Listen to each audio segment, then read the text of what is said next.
ಎಲ್ಲರಿಗೂ ನಮಸ್ಕಾರ. ಏಷ್ಯಾನೆಟ್ ಸುವರ್ಣ ನ್ಯೂಸ್ಗೆ ಸ್ವಾಗತ. ನಾನು ಪದ್ಮಶ್ರೀ ಭಟ್. ಕಲರ್ಸ್ ಕನ್ನಡದಲ್ಲಿ ಹೊಸದಾಗಿ ಪವಿತ್ರ ಬಂಧನ ಎನ್ನುವಂತಹ ಧಾರಾವಾಹಿ ಪ್ರಸಾರ ಆಗಲಿದೆ. ಈ ಧಾರಾವಾಹಿಯ ಹೀರೋ ಆಗಿ ಸೂರಜ್ ಸಿಂಗ್ ಅವರು ಸೆಲೆಕ್ಟ್ ಆಗಿರುವಂತದ್ದು. ಬಿಗ್ ಬಾಸ್ ಮೂಲಕ ಮನೆ ಮಾತಾಗಿರುವ ಸೂರಜ್ ಈಗ ಹೀರೋ ಆಗಿದ್ದಾರೆ. ಬನ್ನಿ ಹೀರೋ ಸರ್ನ ಮಾತಾಡ್ಸೋಣ. ಹೇಗಿದ್ದೀರಾ ಹೀರೋ ಸರ್? ತುಂಬಾ ಚೆನ್ನಾಗಿದ್ದೀನಿ. ನೀವ್ ಹೇಗಿದ್ದೀರಾ? ನಾನು ತುಂಬಾ ಚೆನ್ನಾಗಿದ್ದೀನಿ. ನಿಜವಾಗ್ಲೂ ಜೀವನ ಹೆಂಗ್ ಕಾಣಿಸ್ತಿದೆ, ಸುತ್ತಮುತ್ತಲು ವಾತಾವರಣ ಎಲ್ಲ ಹೇಗಿದೆ? ಬಿಕಾಸ್ ಬಿಗ್ ಬಾಸ್ ಆಗ್ತಿದ್ದಂಗೆ ಐ ಥಿಂಕ್ ಒಂದು ದಿವಸನೂ ಫ್ರೀ ಇಲ್ಲ ಅಂತ ಅನ್ಸುತ್ತೆ. ಎಲ್ಲಿ ಹೋದ್ರು ಜನ. ಹೇಗ್ ಅನಿಸ್ತಿದೆ? ಜೀವನ ಇವಾಗ ನಮ್ ಚಾನೆಲ್ ತರ ಇದೆ, ತುಂಬಾ ಕಲರ್ಫುಲ್ ಆಗಿದೆ, ಕಲರ್ಸ್ ತರ. ಸೊ ಗೊತ್ತಿಲ್ಲ, ಒಂದ್ ಫ್ಲೋ ಅಲ್ಲಿ ಹೋಗ್ತಾ ಇದೀನಿ. ಬಿಗ್ ಬಾಸ್ ಆಗತ್ತೆ, ಬಿಗ್ ಬಾಸ್ ಆದ್ಮೇಲೆ ಹೊರಗೆ ಬರ್ತೀನಿ, ಇದೊಂದು ಸೀರಿಯಲ್ ಆಪರ್ಚುನಿಟಿ ಬರುತ್ತೆ, ತಗೊಂಡಿದ್ದೀನಿ. ಎಲ್ರು ಬಿಗ್ ಬಾಸ್ ಮುಗಿಸ್ಕೊಂಡು ರೆಸ್ಟ್ ಮಾಡ್ತಿದ್ದಾರೆ, ನಾ ಕೆಲಸ ಮಾಡ್ತಾ ಇದ್ದೀನಿ. ತುಂಬಾ ಸ್ಟ್ರೆಸ್ಫುಲ್ ಆಗಿದೆ, but at the same time I am enjoying the process. ಅಂದ್ರೆ ಆರಂಭದಲ್ಲಿ ಜನರು ನಮ್ಮನ್ನ ನೋಡ್ತಿದ್ದಾರೆ ಅಂತ ಅಂದಾಗ ಜನರು ಯಾಕೆ ನನ್ನನ್ನು ಹಿಂಗ್ ನೋಡ್ತಾರೆ ಅನ್ನೋದು ಒಂದು ಡೌಟ್ ಬರುತ್ತೆ. ನೀವ್ ಹೇಳಿದ್ರಿ ಸುದೀಪ್ ಸರ್ ಹತ್ರ, ಸರ್ ಜನ ನನ್ನ ನೋಡ್ತಿರೋದು ಮಾತಾಡ್ತಿರೋದು ಒಂಥರ ವಿಯರ್ಡ್ ಫೀಲ್ ಅನ್ಸುತ್ತೆ ನನಗೆ ಅಂತ. ಆರಂಭದಲ್ಲಿ ಏನ್ ಥಾಟ್ ಬಂತು? ನಾನ್ ಚೆನ್ನಾಗಿದ್ದೀನಿ ಅಂತ ನೋಡ್ತಾ ಇದ್ದಾರಾ ಅಥವಾ ಏನ್ ತಪ್ಪು ಮಾಡ್ತಿದ್ದೀನಿ ಅಂತ ನೋಡ್ತಿದ್ದಾರಾ, ಬಿಗ್ ಬಾಸ್ ಅಲ್ಲಿ ನೋಡ್ತಿದ್ದಾರಾ ಅಂತ? ಲೈಕ್ ಸ್ಟಾರ್ಟಿಂಗ್ ಅಲ್ಲಿ ಹೇಗ್ ಅನ್ನಿಸ್ತು ಅಂದ್ರೆ, ಅವ್ರು ನನ್ನ ರೆಕಗ್ನೈಸ್ ಮಾಡ್ಬಿಟ್ಟಿದ್ದಾರೆ, ಬಟ್ ಅವ್ರಿಗೆ ಅಪ್ರೋಚ್ ಹೆಂಗ್ ಮಾಡೋದು ಅಂತ ಗೊತ್ತಾಗ್ತಿಲ್ಲ. ಅವರು ಕನ್ಫ್ಯೂಸ್ ಆಗಿದ್ದಾರೆ, ಹೋಗಿ ಮಾತಾಡಿಸ್ಲಾ ಬೇಡವಾ ಅಂತ. ನಾನು ಅವ್ರು ನೋಡ್ತಾ ಇದ್ದೀನಿ, ಅವ್ರು ಬರ್ತಾ ಇಲ್ಲ. ಸುಮ್ಮನೆ ಅದೊಂಥರ ಆ ಫ್ರಿಕ್ಷನ್ ಹಂಗೆ ಇತ್ತು. ಆಮೇಲೆ ಲಾಸ್ಟ್ ಅಲ್ಲಿ ಅವರು ಸರ್ ಒಂದು ಫೋಟೋ ಅಂದಾಗ, ಖಂಡಿತ ಬನ್ನಿ ಸ್ವಲ್ಪ ಬೇಗ ಕೇಳಿ ಅಂತ ನನಗೆ ಫೀಲ್ ಬಂದ್ಬಿಡತ್ತೆ. ಆ ಫ್ರಿಕ್ಷನ್ ಬೇಡ. ಬಟ್ ಅದು ಸ್ವಲ್ಪ ವಿಯರ್ಡ್ ಆಗಿ ಅನ್ನಿಸ್ತಿತ್ತು ಮ್ಯಾಮ್. ಲೈಕ್ ಎಲ್ರೂ ಬಂದು ಎಕ್ಸ್ಪೀರಿಯನ್ಸ್ ಇಲ್ಲ, ಲೈಕ್ ಎಕ್ಸ್ಪೆಕ್ಟು ಮಾಡಿರ್ಲಿಲ್ಲ. ಎಕ್ಸ್ಪೀರಿಯನ್ಸ್ ಅದು ಸೆಕೆಂಡ್ರಿ, ಬಟ್ ಎಕ್ಸ್ಪೆಕ್ಟ್ ಮಾಡ್ತಿರ್ಲಿಲ್ಲ. ಲೈಕ್ ಅಷ್ಟೊಂದು ಜನ ಬರ್ತಾರೆ, ಅಷ್ಟೊಂದು ಜನ, ಅಷ್ಟು ಕ್ರೌಡು ಆಗುತ್ತೆ ಆ ಜಾಗದಲ್ಲಿ ಅಂತ. ಸಡನ್ ಆಗಿ ಅಷ್ಟೊಂದು ಜನ ಬಂದಾಗ ಸ್ವಲ್ಪ ನರ್ವಸ್ ಫೀಲ್ ಆಯಿತು. ಬಟ್ ಇವೆಂಚುಲಿ ಸ್ವಲ್ಪ ಪೊಲೀಸ್ ಎಲ್ಲ ಬಂದರು, ಸ್ವಲ್ಪ ಸಪೋರ್ಟ್ ಮಾಡಿದ್ರು, ಕ್ರೌಡ್ ಕಂಟ್ರೋಲ್ ಮಾಡಿದ್ರು. ಆಮೇಲೆ ನಾನು ಅನ್ಕೊಂಡೆ, ಓಕೆ ಎಲ್ಲರಿಗೂ ಫೋಟೋ ಕೊಡಬೇಕು, ಒಬ್ರಿಗೂ ಬಿಡಬಾರ್ದು. ಬಿಕಾಸ್ ಅಷ್ಟೊಂದು ಇಷ್ಟಪಡ್ತಿದ್ದಾರೆ, ಡೆಫಿನೆಟ್ಲಿ ಸ್ವಲ್ಪ you should spend some time with them ಅಂತ ನನಗೆ ಅನಿಸ್ತು. ಆ್ಯಂಡ್ ಎಲ್ಲರ ಜೊತೆ ಚೆನ್ನಾಗಿ ಫೋಟೋಸ್ ಎಲ್ಲ ತಗೊಂಡೆ, ತುಂಬ ಸ್ಮೈಲ್ ಮಾಡಿದೆ. ಪವಿತ್ರ ಬಂಧನ ಧಾರಾವಾಹಿ ಟೀಮ್ ಅನ್ನ ನಾನು ಮಾತಾಡಿಸ್ತಾ ಇದ್ದೆ. ಅವಾಗ ಎಲ್ಲರೂ ಹೇಳುವಂತದ್ದು, ಸೂರಜ್ ಅವರು ಬಿಗ್ ಬಾಸ್ ನಿಂದ ಬಂದಿದ್ದಾರೆ, ಬಿಗ್ ಬಾಸ್ ನ ಜನಪ್ರಿಯತೆ ಅವರ ತಲೆಗೇರಿಲ್ಲ, ಏನೇ ಗೊತ್ತಿಲ್ಲ ಅಂತಂದ್ರು ಆಕ್ಟಿಂಗ್ ಹಾಗ್ ಮಾಡ್ಬೋದಾ ಹೀಗ್ ಮಾಡ್ಬಹುದಾ ಅಂತೆಲ್ಲ ನಮ್ಮನ್ನ ಕೇಳ್ತಾರೆ. ಅದು ನಿಜವಾಗ್ಲೂ ಖುಷಿ ಕೊಡುತ್ತೆ. ಹೊಸಬ್ರು ಬಟ್ ತುಂಬಾ ಚೆನ್ನಾಗಿ ಮಾಡ್ತಿದ್ದಾರೆ ಅಂಡ್ ಕಲಿಯುವ ಒಂದು ಉತ್ಸಾಹ ಇದೆ ಅವರಿಗೆ ಅಂಡ್ ಎಫರ್ಟ್ ಕೂಡ ಹಾಕ್ತಿದ್ದಾರೆ ಅಂತ ಅಂದ್ರು. ನನಗಂತೂ ಇದನ್ನ ಕೇಳಿ ತುಂಬಾ ಖುಷಿ ಆಯ್ತು. ಆಸ್ ಅ ಕಾಮನ್ ಮ್ಯಾನ್ ಒಳಗೆ ಹೋಗಿರ್ತೀನಿ, ಐ ಆಮ್ ಅ ಲರ್ನರ್, ಇನ್ನೂ ಕಲಿತಾ ಇದ್ದೀನಿ. ಸೊ ಆ ಥರ ಹೊರಗೆ ಬಂದಮೇಲೆ ಓಕೆ ಫೇಮ್ ಅದು ಇದು ದ್ಯಾಟ್ ಈಸ್ ಸೆಕೆಂಡ್ರಿ. ಬಟ್ ನೀವು ಫಸ್ಟ್ ಕಲಿತಿದ್ದೀರಾ ಅಂದರೆ you should be a beginner ಅಂದಾಗ ಎಲ್ಲದರಲ್ಲೂ ಬಿಗಿನರ್ ಆಗೇ ಇರಬೇಕು. ಆ್ಯಂಡ್ ಸೀನಿಯರ್ ಆರ್ಟಿಸ್ಟ್ಗಳಿದ್ದಾರೆ ಅಂತ ಹೇಳಿದ್ರೆ ಅವ್ರು ಕೊಡಬೇಕಾಗಿರುವಂಥ ಗೌರವ ಕೊಡಲೇಬೇಕಾಗತ್ತೆ. So I am doing that. And mainly like ನಂಗೆ ಡಿಫ್ರೆನ್ಸ್ ಏನೂ ಇಲ್ಲ ಮ್ಯಾಮ್. ಹೋಗುವಾಗ ಹೆಂಗೆ ಹೋದೆ, ಆಚೆ ಬರೋವಾಗಲೂ ಹಾಗೆ ಬಂದೀನಿ. ಒಂದು ಒಳ್ಳೆ ಆಪರ್ಚುನಿಟಿ ಕೊಟ್ಟಿದ್ದಾರೆ ಕಲರ್ಸ್ ಅವರು, ಅದನ್ನ ಯೂಸ್ ಮಾಡ್ಕೋತಾ ಇದ್ದೀನಿ. ಕಲಿಬೇಕು ಅನ್ನೋ ತುಂಬ ಒಂದು ಆ ಉತ್ಸಾಹ ಇದೆ. ಆ್ಯಂಡ್ ಒಳ್ಳೆ ಟೀಮ್ ಕೊಟ್ಟಿದ್ದಾರೆ ಕಲರ್ಸ್ ಅವರು ಮತ್ತು ನಮ್ಮ ಪ್ರೊಡಕ್ಷನ್ ಅವರು. ಸೊ ಅದನ್ನ ಯೂಸ್ ಮಾಡ್ಕೋದಂಗೆ ಕಲಿತಾ ಇದ್ದೀನಿ. ಈಗ ವಿದೇಶದಿಂದ ನೀವು ಬೆಂಗಳೂರಿಗೆ ಬಂದಾಗ್ಲೂ ಕೂಡ ನೆಕ್ಸ್ಟ್ ಏನು ಅನ್ನೋಂತಂದಿರ್ತು. ಒಂದು ಕಂಪ್ನಿಲಿ ಕೆಲಸ ಮಾಡ್ತಾ ಇದ್ರಿ, ಆ ಕಂಪ್ನಿ ಕೆಲಸವನ್ನ ಬಿಟ್ರಿ, ಬಿಗ್ ಬಾಸ್ ಅವಕಾಶ ಸಡನ್ ಆಗಿ ಬರುತ್ತೆ, ಬಿಗ್ ಬಾಸ್ಗೆ ಹೋಗ್ತೀರಾ. ಅಲ್ಲೂ ಕೂಡ ನೆಕ್ಸ್ಟ್ ಏನು ಅನ್ನೋದೊಂದು ಥಾಟ್ ಯಾವಾಗ್ಲೂ ಇದ್ದೇ ಇರುತ್ತೆ. ಅಲ್ಲಿರೋ ಆರ್ಟಿಸ್ಟ್ಗಳೆಲ್ಲ ಒಂದಲ್ಲ ಒಂದು ಕೆಲಸದಲ್ಲಿ ಬಿಸಿ ಇರ್ತಾರೆ. ನಿಮಗೆ ನೆಕ್ಸ್ಟ್ ಏನು? ಅಂಡ್ ಬಿಗ್ ಬಾಸ್ ನಿಂದ ಜನರು ಕೂಡ ರೆಕಗ್ನೈಸ್ ಮಾಡ್ತಾರೆ, ಎಲ್ಲರ ಕಣ್ಣು ನನ್ನ ಮೇಲೆ ಇರುತ್ತೆ, ನಾನು ಹಾಗೆ ಏನು ಸುಮ್ಮನೆ ಇರಕ್ಕಾಗಲ್ಲ ಅನ್ನೋದೊಂದಿರುತ್ತೆ. ಅದೇ ಟೈಮ್ಗೆ ಸರಿಯಾಗಿ ಪವಿತ್ರ ಬಂಧನ ಧಾರಾವಾಹಿ ಸಿಗುತ್ತೆ. ನಿರ್ದೇಶಕರು ಉತ್ತಮ್ ಮಧು ಸರ್ ಹೇಳ್ತಾರೆ, ಸೂರಜ್ ಅವರಿಗೆ ಪವಿತ್ರ ಬಂಧನ ಧಾರಾವಾಹಿಯಲ್ಲಿ ಹೀರೋ ಆಗುವ ಒಂದು ಋಣ ಇತ್ತು, ಸಿಕ್ತು ಅಂತ. ಅದೇ ಟೈಮಿಗೆ ನೀವು ಎಕ್ಸಿಟ್ ಆಗಿರುವಂತದ್ದು, ಬಿಗ್ ಬಾಸ್ ನಿಂದ ಸೀರಿಯಲ್ ಸಿಕ್ಕಿರುವಂತದ್ದು. ಇಷ್ಟು ದಿನದ ಪರಿಶ್ರಮಕ್ಕೆ ಈಗ ಆನ್ಸರ್ ಸಿಕ್ತಿದೆ ಅಂತ ಅನ್ಸುತ್ತಾ? ಅಥವಾ ಎಲ್ಲೋ ಒಂದ್ ಕಡೆ ಹೇಳ್ತಾರಲ್ಲ, ತುಂಬಾ ಲೇಟ್ ಆಗಿ ಸಿಕ್ಕಿದ್ರು ಲೇಟೆಸ್ಟ್ ಆಗಿ ಸಿಗುತ್ತೆ, ತುಂಬಾ ಲೇಟ್ ಆಗಿ ಸಿಗುವಂತದ್ದು ಯಾವಾಗ್ಲೂ ಪರ್ಮನೆಂಟ್ ಆಗಿರುತ್ತೆ ಅಂತೆಲ್ಲ ಹೇಳ್ತಾರೆ. ನನಗೆ ಎಲ್ಲರೂ ಹೇಳ್ಬೋದು ಲೈಕ್ ನೀನು ತುಂಬ ಲಕ್ಕಿ ಕಣೋ, ನಿಂಗೆ ಸಿಕ್ಬಿಟ್ಟಿದೆ ಇದು ಚಾನ್ಸು, ಎಲ್ರಿಗೂ ಸಿಗಲ್ಲ ಅಂತ. ಬಟ್ ಇಷ್ಟು ವರ್ಷದ ಪರಿಶ್ರಮ ನಂದು ಏನಿದೆ ಅಂತ ಯಾರಿಗೂ ಗೊತ್ತಿರಲಿಲ್ಲ. ಬಟ್ ನಾನು ಯಾರಿಗೂ ಹೇಳೂ ಇರಲಿಲ್ಲ. ಬಟ್ ನನಗೆಲ್ಲೋ ಗೊತ್ತಿತ್ತು, ಯಾವತ್ತೋ ಒಂದಿನ ನನ್ನ ಟೈಮ್ ಬರುತ್ತೆ, ಯಾವತ್ತೋ ಒಂದಿನ ಏನೋ ಒಂದು ಆಗುತ್ತೆ ಅಂತ ನಂಗೆ ತುಂಬ ಅಂದ್ಕೊಂಡಿದ್ದೆ ನಾನು. ಬಿಕಾಸ್ ಆ ಸ್ಟ್ರಗಲ್ ಏನಿತ್ತು ಅಂದರೆ, ಲೈಕ್ ಈಗ ಎಲ್ಲರೂ ಇಂಡಸ್ಟ್ರಿಲಿರೋರು ನಾವು ಇಷ್ಟು ವರ್ಷ ಕಷ್ಟಪಟ್ಟಿದ್ದೀವಿ ನಾವು ಬಿಗ್ ಬಾಸ್ಗೆ ಹೋಗೋಕ್ಕೆ. ಅಲ್ಲಿ ಬಂದಿರೋರು ಕೆಲವ್ರು ನನಗೆ ಹೇಳಿರ್ತಾರೆ, ಇಷ್ಟು ವರ್ಷ ನಾನು ಇಂಡಸ್ಟ್ರಿಲಿದ್ದೆ, ಅದಾದ್ಮೇಲೆ ನನಗೆ ಬಿಗ್ ಬಾಸ್ಗೆ ಬರೋಕ್ಕೆ ಚಾನ್ಸ್ ಸಿಕ್ತು, ನೀನು ಏನೂ ಮಾಡಿಲ್ಲ, ನೀನು ಇಲ್ಲಿ ಬಂದಿದ್ದೆ. ನಿನ್ ಸ್ಟ್ರಗಲ್ ಬೇರೆ, ನನ್ನ ಸ್ಟ್ರಗಲ್ ಬೇರೆ. ಹೌದು. ನಾನು ಇಲ್ಲಿಗೆ ಬರ್ತೀನಿ ಅಂತ ಅನ್ಕೊಂಡಿರ್ಲಿಲ್ಲ, ಬಟ್ ನಾನು ಪಟ್ಟಿರೋ ಕಷ್ಟಕ್ಕೆ ಈಗ ಒಂದು ರಿಸಲ್ಟ್ ಸಿಗ್ತಾ ಇದೆ. ಬಟ್ ನೀನ್ ಪರ್ಟಿಕ್ಯುಲರ್ ಆಗಿ ಟಾರ್ಗೆಟ್ ಮಾಡ್ಕೊಂಡು ಇಲ್ಲಿಗೆ ಬಂದಿದ್ದೀರಾ, ಸೊ ಬೋತ್ ಆರ್ ಈಕ್ವಲ್. ನಾನು ಎಫರ್ಟ್ಸ್ ಹಾಕಿದ್ದೀನಿ, ನೀವು ಎಫರ್ಟ್ಸ್ ಹಾಕಿದ್ದೀರಾ. ಬಟ್ ಹೊರಗೆ ಬಂದ್ಮೇಲೆ ಈ ಸೀರಿಯಲ್ ಆಪರ್ಚುನಿಟಿ ಬರುತ್ತೆ ಅಂತ this is like a bonus. ಈ ಐಸಿಂಗ್ ಒಂದು ಕೇಕ್ ಅಂತ ಹೇಳ್ತಾರಲ್ಲ, ಆ ಥರ ಆಯ್ತು ನನಗೆ. ಬಟ್ ಈ ಮಧು ಸರ್ ಋಣ ಆಯಿತು ಸೂರಜ್ಗೆ ಸಿಗುತ್ತೆ ನನ್ಗೆ ಎಕ್ಸ್ಪೆಕ್ಟೇ ಮಾಡಿರ್ಲಿಲ್ಲ ಮ್ಯಾಮ್. ಲೈಕ್ ಆ್ಯಕ್ಟಿಂಗ್ ಫೀಲ್ಡಿಗೆ ಹೋಗ್ತೀನಿ, ಈ ಥರ ಒಂದು ಟೀಮ್ ಜೊತೆ ವರ್ಕ್ ಮಾಡ್ತೀನಿ, ಈ ಥರ ಸೀನಿಯರ್ ಆರ್ಟಿಸ್ಟ್ ಜೊತೆ ಎಲ್ಲ ವರ್ಕ್ ಮಾಡ್ತೀನಿ ಅನ್ನೋ ಎಕ್ಸ್ಪೆಕ್ಟೇಷನ್ಸ್ ಕೂಡ ನನಗಿರಲಿಲ್ಲ. ಬಟ್ ಈಗ ಇವಾಗ ಸಿಕ್ಕಿದೆ, ಲೈಕ್ 100% ಯುಟಿಲೈಸ್ ಮಾಡ್ಕೋಬೇಕು ಅನ್ನೋ ಮನೋಭಾವ ನನಗೆ ಇವಾಗಿದೆ. ಬಿಕಾಸ್ ದಿಸ್ ಇಸ್ ಎಲ್ರಿಗೂ ಸಿಗಲ್ಲ ma'am. Like I don't know, like ಏನು ಮಾಡಿದ್ದೀನಿ, ಏನು ಪುಣ್ಯ ಮಾಡಿದ್ದೀನೋ ಗೊತ್ತಿಲ್ಲ. ಬಟ್ ಸಿಕ್ಕಿರೋ ಆಪರ್ಚುನಿಟಿನ ಲೈಕ್ 100% ಯೂಸ್ ಮಾಡ್ಕೋಬೇಕು ಅನ್ನೋ ಮೈಂಡ್ಸೆಟ್ ಇವಾಗಿದೆ. ಮಾಡ್ಕೋತೀನಿ ಅನ್ನೋ ಕಾನ್ಫಿಡೆನ್ಸ್ ಕೂಡ. ನಿಮಗೆ ಇಂಡಸ್ಟ್ರಿ ಹೊಸ್ತು ಅಂಡ್ ಇಂಟರ್ವ್ಯೂಗಳು ಕೂಡ ಹೊಸ್ತು. ಬಿಗ್ ಬಾಸ್ ಮನೆಯಿಂದ ಬಂದ ಕೂಡಲೇ ಸಡನ್ ಆಗಿ ಒಂದಷ್ಟು ಕ್ಯಾಮ್ರಾಗಳು ಮುತ್ಕೊಳ್ತವೆ, ನೀವು ಇಂಟರ್ವ್ಯೂ ಕೊಡ್ತೀರಾ, ತುಂಬಾ ಸೆನ್ಸಿಬಲ್ ಆಗಿ ಮಾತಾಡ್ತೀರಾ. ಸಾಕಷ್ಟು ಪೋಸ್ಟ್ಗಳನ್ನ ಕೂಡ ನೋಡ್ತಾ ಇದ್ದೆ, ಸೂರಜ್ ಅವರು ತುಂಬಾ ನೀಟಾಗಿ ಮಾತಾಡಿದ್ರು ಅಂತ. ಅಂದ್ರೆ ಯಾವ್ದನ್ನು ನೀವು ಅಷ್ಟೊಂದು ತಲೆಗೆ ಹಾಕೊಳ್ದೇನೆ ಏನಿದೆಯೋ ಅದನ್ನ ಅಷ್ಟೇ ಮಾತಾಡುವಂಥದ್ದು. ಬಿಗ್ ಬಾಸ್ ಮನೇಲೂ ಹಾಗೆ ಇದ್ರಿ, ಹೊರಗಡೆನೂ ಹಾಗೆ ಇದ್ದೀರಾ. ನಾ ಇರೋದೇ ಹಾಗೆ, ನಾನು ಏನ್ ಮಾಡ್ಲಿ ma'am. Like like obviously like ಸ್ವಲ್ಪ ಕಾಮನ್ ಸೆನ್ಸಿಬಿಲಿಟಿ ಇದ್ರೆ ಹಾಗೇನೆ ಮಾತಾಡ್ಬೇಕಾದ್ರೆ, ಬೇಡದೇ ಇರೋ ವಿಷಯನೆಲ್ಲ ನಾವೇ ಅದನ್ನ ತಲೆ ಮೇಲೆ ಹಾಕೊಂಡು ನಾವೇ ಹೇಳ್ಕೊಂಡು ಒಂದು ಕಾಂಟ್ರವರ್ಸಿ ಮಾಡ್ಕೊಳ್ಳೋದು ನೆಸೆಸಿಟಿ ಇಲ್ಲ. I believe that. ಲೈಕ್ ನೀನ್ ಒಳ್ಳೆ ರೀತಿಲೂ ನೀನು ಕಾಣಿಸ್ಕೋಬಹುದು, ಒಳ್ಳೆ ರೀತಿನೂ ಜನ ಇಷ್ಟಪಡ್ತಾರೆ ನಿನ್ನ.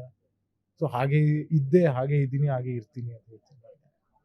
ಪವಿತ್ರ ಬಂಧನ ಸೀರಿಯಲ್ ಪ್ರೋಮೋ ಬರೋಕ್ಕಿಂತ ಮುಂಚೆ ನಮಗೊಂದು ಹಿಂಟ್ ಸಿಕ್ಕಿತ್ತು, ನೀವು ಪಕ್ಕಾ ಸೀರಿಯಲ್ ಮಾಡ್ತೀರಾ ಅಂತ, ಕಲರ್ಸ್ಗೆ ಅಂತ ಮಾಡ್ತೀರಾ ಅನ್ನೋದು ಗೊತ್ತಾಗಿತ್ತು. ಪ್ರೋಮೋ ಬರ್ತಿದ್ದಂಗೆ ನನಗಂತೂ ವಾವ್ ಅನ್ಸ್ತು. ಬಿಕಾಸ್ ಆ ಕ್ಯಾರೆಕ್ಟರು ಅಂಡ್ ಆ ಕ್ಯಾರೆಕ್ಟರ್ ನೀವಂತೂ ತುಂಬಾ ಚೆನ್ನಾಗಿ ಸೂಟ್ ಆಗ್ತೀರಾ. ಇದೇ ತರದ ಕ್ಯಾರೆಕ್ಟರ್ಗಳು ಬೇರೆ ಧಾರಾವಾಹಿಗಳಲ್ಲಿ ಬಂದಿದೆ, ಬಟ್ ಆ ಒಂದು ಶೇಡ್ ಅಂತ ಸ್ವಲ್ಪ ಚೇಂಜ್ ಇದೆ, ಕತೆ ಲೈನು ಪ್ರತಿಯೊಂದು ಚೇಂಜ್ ಇರುತ್ತೆ. ಅಂಡ್ ಈ ಒಂದು ಕ್ಯಾರೆಕ್ಟರ್ಗೆ ನೀವು ತುಂಬಾ ಚೆನ್ನಾಗಿ ಸೂಟ್ ಆಗಿರುವಂತದ್ದು. ನಿಮ್ಮ ತಾಯಿ ಮನೆಯವರೆಲ್ಲ ನೋಡಿ ಏನ್ ಹೇಳಿದ್ರು ಆ ಪ್ರೋಮೋ ನೋಡಿ? ಬಿಕಾಸ್ ಆ ತರ ಅಂತೂ ನೋಡಿರ್ಲಿಕ್ಕಿಲ್ಲ. ನಮ್ಮಮ್ಮ ಬಿಗ್ ಬಾಸ್ ಅಲ್ಲಿ ನನ್ನ ನೋಡಿನೇ ಶಾಕ್ ಆಗಿದ್ರು. ಲೈಕ್ ನನ್ನ ಮಗ ಟಿವಿಲಿ ಬರ್ತಾ ಇದ್ದಾನೆ ಅಂತ. ನೆಕ್ಸ್ಟ್ ಪ್ರೋಮೋ ಲೈಕ್ ಸೀರಿಯಲ್ ಸಿಕ್ಕಿದೆ ಅಂತ ಹೇಳಿದಾಗ್ಲೇ ನಮ್ಮಮ್ಮ ಸ್ಟಾರ್ಟಿಂಗ್ ನಂಬಲಿಲ್ಲ. ಲೈಕ್ ಸಿಗ್ಬೋದೇನೋ ಮುಂದಕ್ಕೆ, ಬಟ್ ಇಷ್ಟು ಬೇಗ ಸಿಗತ್ತೆ ಅಂತ ಅವರು ಕೂಡ ಎಕ್ಸ್ಪೆಕ್ಟ್ ಮಾಡಿರ್ಲಿಲ್ಲ.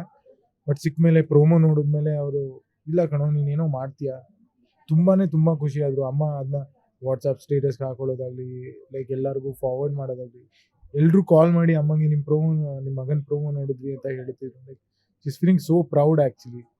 ನನ್ನ ಮಗ ಓಕೆ ಈಗ ಒಂದು 3 ತಿಂಗಳಿಂದ ಕನ್ಫ್ಯೂಸ್ಡ್ ಆಗಿ ಜಾಬ್ ಕ್ವಿಟ್ ಮಾಡಿ ಕೂತಿದ್ದವನು ಈಗ ಅಟ್ಲೀಸ್ಟ್ ಲೈಕ್ ಎಲ್ಲೋ ಹೋಗ್ತಾ ಇದ್ದಾನೆ, ಒಂದು ಡಿರೆಕ್ಷನ್ ಸಿಕ್ಕಿದೆ ಅವನಿಗೆ, ತುಂಬ ಚೆನ್ನಾಗಿ ಮಾಡ್ತಿದ್ದಾನೆ ಅನ್ನೋ ಖುಷಿ ತುಂಬ ಇದೆ.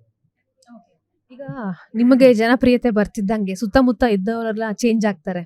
ಈಗ ನಿಮ್ಮನ್ನ ನೋಡುವಂಥದ್ದೆಲ್ಲ ಬದಲಾಗುತ್ತೆ. ಕೆಲವೊಂದ್ಸಲ ಅವಮಾನ ಮಾಡಿದವ್ರೆ ಇವಾಗ ಸನ್ಮಾನ ಮಾಡುವಂಥದ್ದು ಆಗುತ್ತೆ. ಇದೆಲ್ಲ ಎಕ್ಸ್ಪೀರಿಯನ್ಸ್ ಮಾಡ್ತಿದ್ದೀರಾ? ಅದು ಆಗ್ತಾ ಇದೆ. ಮಾತಾಡಿಸ್ದೇ ಇದ್ದವರೆಲ್ಲ ಈಗ ಮಾತಾಡಿಸ್ತಾರೆ. ಓಕೆ, ನನ್ನ ಬಗ್ಗೆ ಹೇಳದೇ ಇರೋರೆಲ್ಲ ಈಗ ಅವ್ನು ನನಗೆ ಗೊತ್ತು ಅಂತ ಹೇಳ್ಕೊತಿದ್ದಾರೆ. ಬಟ್ ಇಟ್ಸ್ ಓಕೆ, ಅದೆಲ್ಲ ನನ್ನ ತಲೆಗೆ ಹಾಕೊಳ್ಳಲ್ಲ ನಾನು. ಬಿಕಾಸ್ ಯಾರು ಮ್ಯಾಟರ್ ಆಗ್ತಾರೆ ಅವ್ರು ಅವಾಗ ಹೇಗಿದ್ರು ಇವಾಗ ಕೂಡ ಹಾಗೆ ಇದ್ದಾರೆ, ಅಷ್ಟೇ ಮ್ಯಾಟರ್ ಆಗುತ್ತೆ. ನೀವು ಎಷ್ಟು ಬೇಕೋ ಅಷ್ಟೇ ಮಾತಾಡ್ತೀರಾ ಅಂಡ್ ಯಾವಾಗ್ಲೂ ಸ್ಮೈಲ್ ಮಾಡ್ತಾ ಇರ್ತೀರಾ. ಸ್ವಲ್ಪ ನಾಚಿಕೆ ಸ್ವಭಾವ ಇದೆ ಅಂತ ನಾನು ಅನ್ಕೊಂಡಿದ್ದೀನಿ ಬಿಗ್ ಬಾಸ್ ಮನೇಲಿ ನೋಡೋದ್ರ ಪ್ರಕಾರ. ಬಟ್ ಈ ಸೀರಿಯಲ್ ಕ್ಯಾರೆಕ್ಟರ್ ಹೆಂಗಿದೆ ಅಂದ್ರೆ ಆಂಗ್ರಿ ಯಂಗ್ ಮ್ಯಾನ್, ತುಂಬಾ ಸಿಟ್ ಮಾಡ್ಕೊಳ್ಳೋಂಥದ್ದು, ತಮ್ಮನ ಜೊತೆ ಮಾತ್ರ ತುಂಬಾ ಖುಷಿಯಾಗಿರೋಂಥದ್ದು. ನನಗೆ ಆ ಕ್ಯಾರೆಕ್ಟರ್ ನೋಡಿದಾಗ ನಿಜ ಇವ್ರಿಗೆ ನಗು ಕಂಟ್ರೋಲ್ ಹೆಂಗ್ ಮಾಡ್ಕೊಂಡ್ರು, ಇವರು ಹೆಂಗ್ ಆಕ್ಟ್ ಮಾಡಿದ್ರು ಅಂತ ತುಂಬಾ ತಲೆಯಲ್ಲಿ ಪ್ರಶ್ನೆಗಳು ಓಡ್ತಾ ಇತ್ತು. ಅಂಡ್ ಕ್ಯಾಮ್ರಾ ಫೇಸ್ ಮಾಡಿದಾಗ ಅಷ್ಟು ಸಿಟ್ಟು, ಅಷ್ಟು ಸ್ಟ್ರಿಕ್ಟ್ ಆಗಿರುವಂಥದ್ದು ನಿಮ್ಗೆ ಹೇಗಿತ್ತು? ನನ್ಗೆ ಹೆಂಗೆ ಅಂದ್ರೆ ಮ್ಯಾಮ್, ನನ್ನ ಅಟ್ಮಾಸ್ಫಿಯರ್ ಹೆಂಗಿರುತ್ತೆ ಹಂಗೆ ರಿಯಾಕ್ಟ್ ಮಾಡ್ತಿದ್ದೆ. ಈಗ ಯಾರು ಸ್ವಲ್ಪ ನಕ್ಕಿದ್ರೆ ನಾನು ಬೇಗ ನಕ್ಬಿಡ್ತೀನಿ. ಬಟ್ ಅಲ್ಲಿ ಅಟ್ಮಾಸ್ಫಿಯರ್ ನಿಮ್ಗೆ ಹಂಗೆ ಸೀರಿಯಸ್ ಮಾಡಿಸ್ಬಿಡತ್ತೆ. ಎಲ್ಲರೂ ಅಷ್ಟು ಸೀರಿಯಸ್ ಆಗಿ ವರ್ಕ್ ಮಾಡ್ತಿದ್ದಾರೆ ಅಂದರೆ ನಾನು ತಮಾಷೆ ಮಾಡ್ಕೊಂಡು ನಿಂತ್ಕೊಳ್ಳೋಕ್ಕಾಗಲ್ಲ. ದೇ ಆರ್ ಎಕ್ಸ್ಪೆಕ್ಟಿಂಗ್ ಸಮಥಿಂಗ್ ಅಂದರೆ ನಾನು ಐ ಶುಡ್ ಡೆಲಿವರ್ ಇಟ್ ಅಂತ ನನ್ನ ತಲೆಯಲ್ಲಿ ಬಂದಿತ್ತು. ಸೊ ಅವ್ರು ಕೋಪ ಮಾಡ್ಕೊಂಡೇ ನಂಗೆ ಹೇಳ್ತಿದ್ರು ಈ ಥರ ಎಕ್ಸ್ಪ್ರೆಷನ್ಸ್ ಬೇಕು ನನಗೆ. ಸೊ ನಾನು ಆ ಥರ ಅವ್ರನ್ನ ಲೈಕ್ ಕಾಪಿ ಮಾಡಿಕೊಂಡು like I was trying to do it in my own way. So ಅದು ಮಾಡ್ತಿದ್ದೆ. ಬಟ್ ನಾಚಿಕೆ ಆ್ಯಂಡ್ ಕೋಪ ಇಸ್ ಓಕೆ, ಬಟ್ ನಾಚಿಕೆ ಆ್ಯಂಡ್ ಬೇರೆ ರೋಲ್ ಕೊಟ್ಟರೆ ದಟ್ ಇಸ್ ಸ್ವಲ್ಪ ಕಷ್ಟ. Okay done. ಈಗ ಬಿಗ್ ಬಾಸ್ ಮನೆಯಿಂದ ಹೊರಗಡೆ ಬಂದಿರುವಂತದ್ದು, ಈಗ ಬಿಗ್ ಬಾಸ್ ಸ್ಪರ್ಧಿಗಳೆಲ್ಲ ಸಿಕ್ಕಿದ್ರ, ಮೀಟ್ ಮಾಡಿದ್ರ, ಅಂಡ್ ನಿಮ್ಮ ಪ್ರೋಮೋ ನೋಡಿ ಏನೇನ್ ಹೇಳಿದ್ರು? ಎಲ್ಲರೂ ತುಂಬಾ ಖುಷಿಯಾಗಿದ್ದಾರೆ. ಫಸ್ಟ್ ಕಾಲ್ ಮಾಡಿದ್ದು ಅಭಿ ಕಾಲ್ ಮಾಡ್ದ. ಪ್ರೋಮೋ ನೋಡಿದೆ, ನೀನು ಬಿಗಿನರ್ ಥರ ಕಾಣಿಸ್ತಾನೆ ಇಲ್ಲ ಕಣೋ, ಏನೋ ಸ್ವಲ್ಪ ಆ್ಯಕ್ಟಿಂಗ್ ಸ್ಕಿಲ್ಸ್ ಇದೆ ನಿನಗೆ, ನೀನು ಇನ್ನೊಂದು ಚೂರು ಅದನ್ನ ಎಕ್ಸ್ಪ್ರೆಷನ್ಸ್ ಮೇಲೆಲ್ಲ ವರ್ಕ್ ಮಾಡು, ತುಂಬ ಫ್ಯೂಚರ್ ಇದೆ ನಿನಗೆ ಅಂತ ಅಭಿ ಹೇಳ್ದ. ಆ್ಯಂಡ್ ರಾಶಿಕಾ ಕೂಡ ನೋಡ್ಬಿಟ್ಟು ಕಾಲ್ ಮಾಡಿ ಹೇಳಿದ್ರು, ಪ್ರೋಮೋ ನೋಡಿದೆ, ಹೀರೋ ಸರ್ ತುಂಬ ಚೆನ್ನಾಗಿ ಮಾಡ್ತಿದ್ದೀರಾ ಹೀರೋ ಸರ್ ಅಂತ ಹೇಳ್ತಾರೆ. And she is very happy. ಅನುಬಂಧಲ್ಲಿ ಬಂದು ನನಗೆ ಇದು ಸೀರಿಯಲ್ ಬಗ್ಗೆನೇ ವಿಶ್ ಮಾಡ್ತಾರೆ. ಆ್ಯಂಡ್ ಆಲ್ಸೋ ಫಿನಾಲೆಲ್ ಸೇಮ್ ಸೀರಿಯಲ್ ಬಗ್ಗೆನೇ ನಾ ಫಸ್ಟ್ ಎಪಿಸೋಡ್ ನೋಡ್ತೀನಿ, ಹೆಂಗೆ ಮಾಡಿದ್ಯಾ ಅಂತಲೇ ಇನ್ನೂ ಮಾತಾಡ್ತಿದ್ದಾರೆ. ಆ್ಯಂಡ್ ರಘು ಸರ್ಗೆ ನಾನು ಪ್ರಮೋಷನ್ ಮನೆಯೊಳಗೆ ಹೋದಾಗ ಅಶ್ವಿನಿ ಮ್ಯಾಮ್ ಅಂತೂ ತುಂಬ ಖುಷಿ ಆಗ್ಬಿಟ್ಟು, like she was dreaming, okay ನಿನ್ಗೇನೋ ಸಿಗತ್ತೆ ಹೊರಗೆ ಹೋದಾಗ, ನೀನು ತುಂಬ ಬೆಳೀತೀಯಾ ಅಂತೆಲ್ಲ ಅವ್ರು ಹೇಳ್ತಿದ್ರು. ಧ್ರುವಂತ್ ಆಗಲಿ, ಧನುಷ್ ಆಗಲಿ, Rakshita was very happy, Raghu sir was very happy. ಅದೇ ಫಿನಾಲೆಗೆ ಹೋಗಿದ್ದಾಗ ರಕ್ಷಿತನ್ ಜೊತೆ ಮಾತಾಡಿದ್ವಿ. ಆ್ಯಂಡ್ ನಮ್ದು ಅವ್ರದ್ದು ಪ್ಲ್ಯಾನ್ಸ್ ಎಲ್ಲ ಇತ್ತು, ಹೊರಗೆ ಹೋದ್ಮೇಲೆ ವೆಕೇಶನ್ಗೆ ಹೋಗಬೇಕು ಹಂಗೆ ಹಿಂಗೆ ಅಂತ. ಹೋಪ್ಫುಲಿ ಬೇಗ ಟೈಮ್ ಸಿಗ್ಬೋದೇನೋ ಅದಕ್ಕೆ. And Dhanush was happy. Gilli ತುಂಬ ಖುಷಿ ಆದ. ಗಿಲ್ಲಿ ಹೇಳ್ತಿದ್ದ, ಯಾವುದಾದ್ರು ಕಾಂಪೌಂಡರ್ ರೋಲ್ ಇದ್ರೆ ಕೊಟ್ಬಿಡಿ ಅಣ್ಣ, ನಾನು ಸೀರಿಯಲ್ ಮಾಡ್ತೀನಿ ಅಂತೆಲ್ಲ ಸುಮ್ಮನೆ ಕಾಲು ಎಳಿತಿದ್ದ. So Kavya was happy, because ಕಾವ್ಯಂಗೆ ನನ್ನ ಸ್ಟೋರಿ ಎಲ್ಲ ಗೊತ್ತಿತ್ತು, ಹೆಂಗೆ ನಾನು ಬಿಗ್ ಬಾಸ್ಗೆ ಬಂದೆ ಅಂತ. So she was very happy.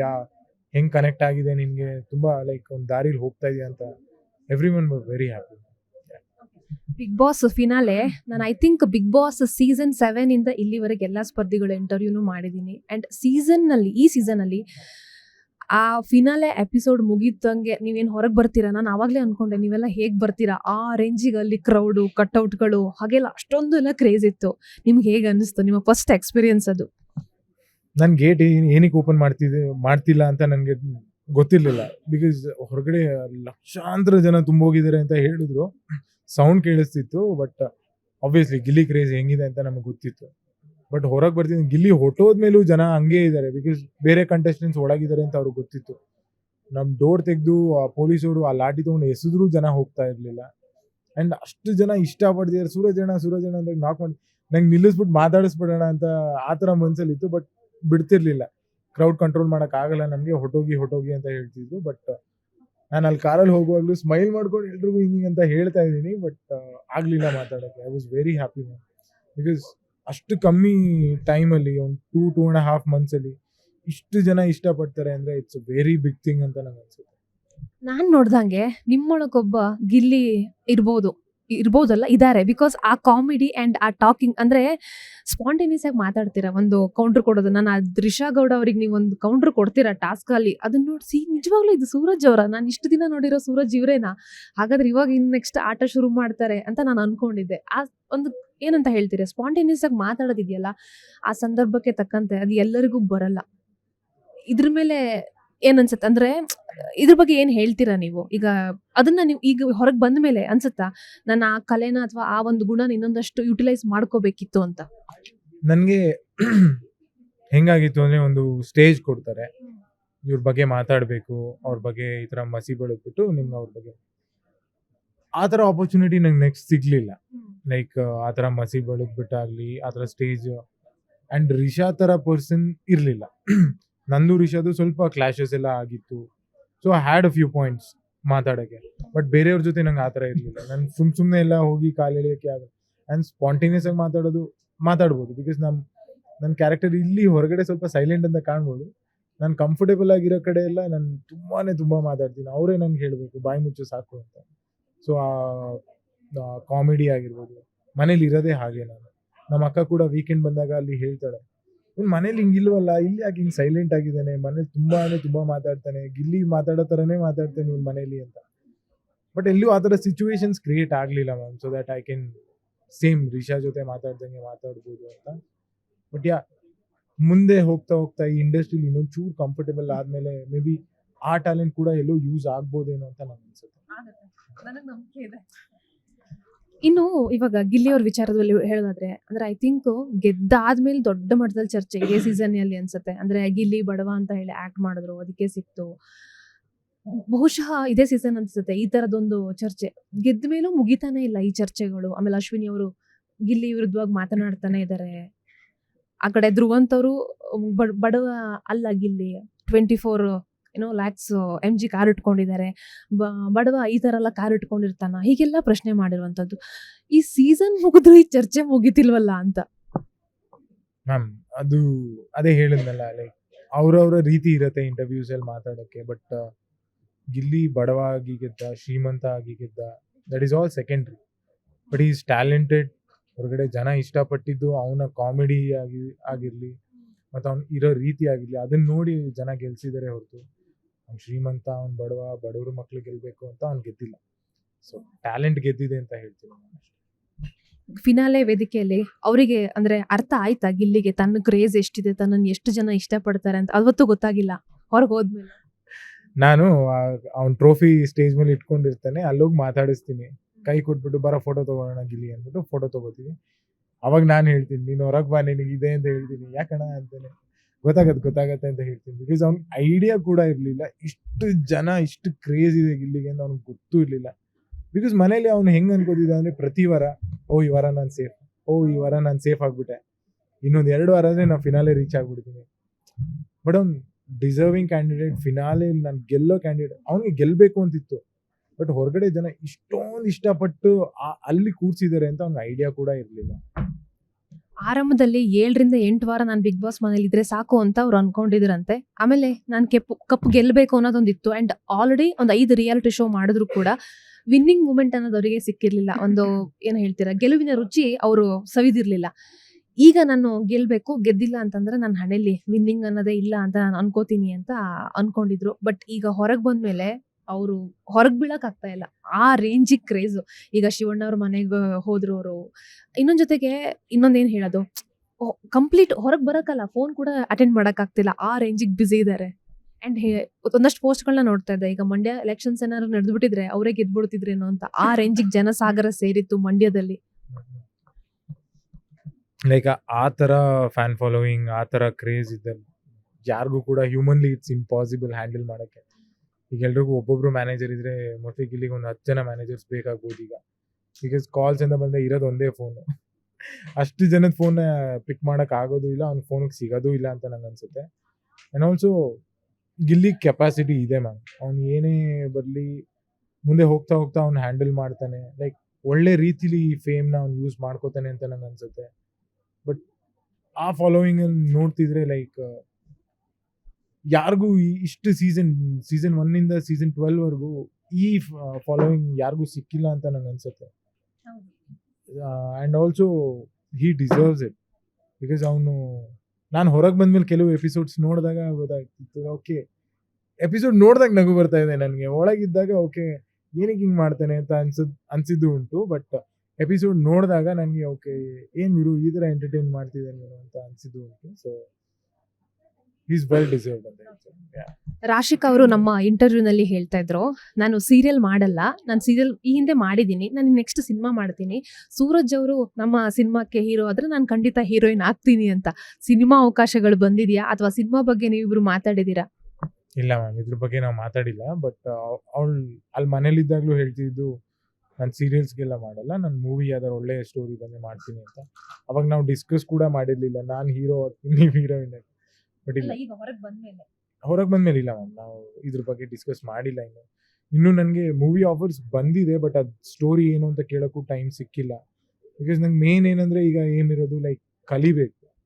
ಈಗ ಒಂದು ಸ್ಟೋರಿ ಬಂತು ಅಂತ ಅದು ಒಳ್ಳೆ ಪ್ರೊಡಕ್ಷನೇ ಬರಲಿ, ಒಳ್ಳೆ ಇದೇ ಬರಲಿ, ಬಟ್ ನನ್ನ ಕಾಂಟ್ರಿಬ್ಯೂಷನ್ ಏನಿದೆ ಅದ್ರ ಮೇಲೆ ನಾನು ಫೋಕಸ್ ಮಾಡಬೇಕು ಈಗ ಅಂತ ನನಗೆ ಅನ್ಸುತ್ತೆ. ಸೊ ಫಸ್ಟ್ ಈ ಲರ್ನಿಂಗ್ ಪ್ರೊಸೆಸ್ ಏನಿದೆ ಇದನ್ನು ಕರೆಕ್ಟಾಗಿ ನಾನು ಯುಟಿಲೈಸ್ ಮಾಡಿಕೊಂಡ್ರೆ ಇವೆಂಚುಲಿ ಮೂವೀಸ್ ಬರಲಿ ಏನೇ ಬರಲಿ ನನಗೊಂದು ಕಾನ್ಫಿಡೆನ್ಸ್ ಬಿಲ್ಡ್ ಆಗಿರುತ್ತೆ. ಅವಾಗ ತೊಗೊಂಡ್ರೆ I can give my 100% here ಅಂತ. ಸೊ ಇಲ್ಲಿವರೆಗೂ ಐ ಜಸ್ಟ್ ವೇಟ್.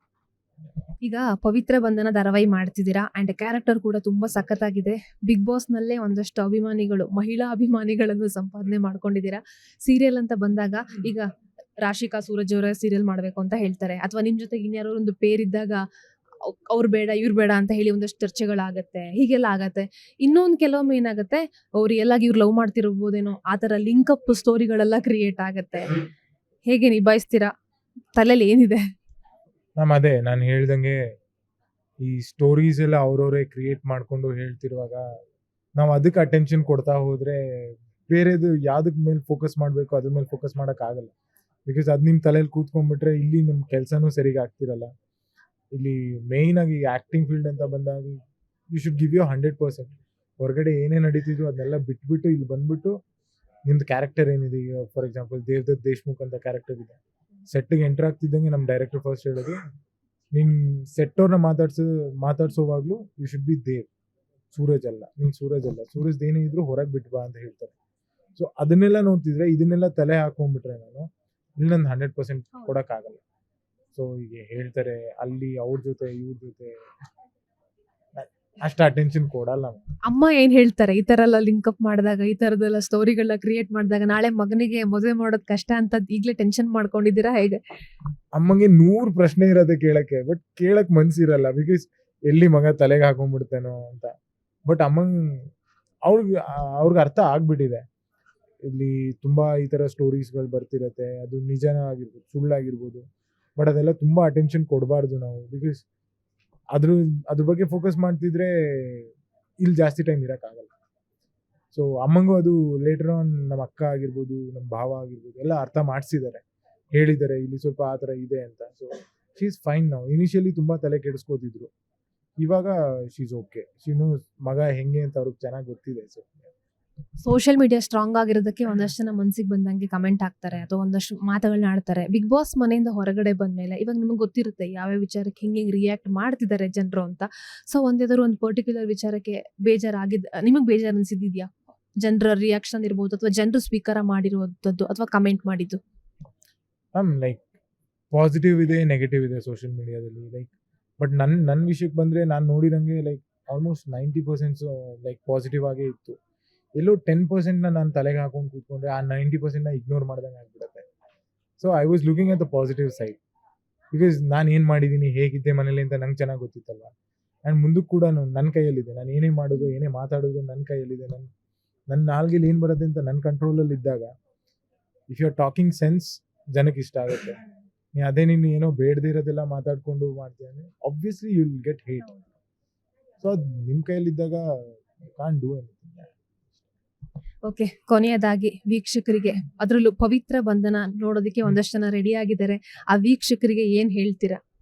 ಓಕೆ, ನಿಮ್ಮ ಬಂಧನ ಹೇಗಿತ್ತು ಬಿಗ್ ಬಾಸ್ ಅಲ್ಲಿ, ಆ ಬಂಧನ ಹಾಗೆ ಕಂಟಿನ್ಯೂ ಆಗ್ತಾ ಇದೆ. 27th ಇಂದ ರಾತ್ರಿ 10 ಗಂಟೆಗೆ ಪವಿತ್ರ ಬಂಧನ ಅನ್ನೋ ಸೀರಿಯಲ್ ಅಲ್ಲಿ ಬರ್ತಾ ಇದ್ದೀನಿ. ಸೊ ನಿಮ್ಮ ಸಪೋರ್ಟ್ ಹೇಗಿತ್ತು ಬಿಗ್ ಬಾಸ್ ಮನೆಯಲ್ಲಿ ಹಾಗೆ ಕಂಟಿನ್ಯೂ ಆಗುತ್ತೆ ಅಂತ ನಾನು ಭಾವಿಸ್ತೀನಿ. And thank you so much, ಇಲ್ಲಿವರೆಗೂ ಕರ್ಕೊಂಡ್ಬಂದಿದ್ದೀರಾ.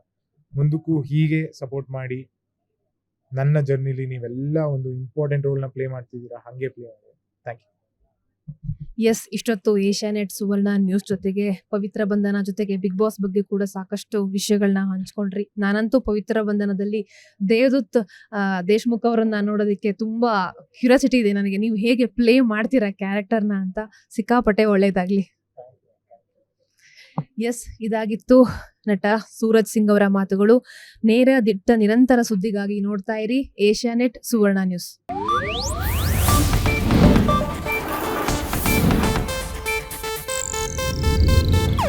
ಇದು ಏಷ್ಯಾನೆಟ್ ನ್ಯೂಸ್ ನೆಟ್ವರ್ಕ್ ಪ್ರಸ್ತುತಿ.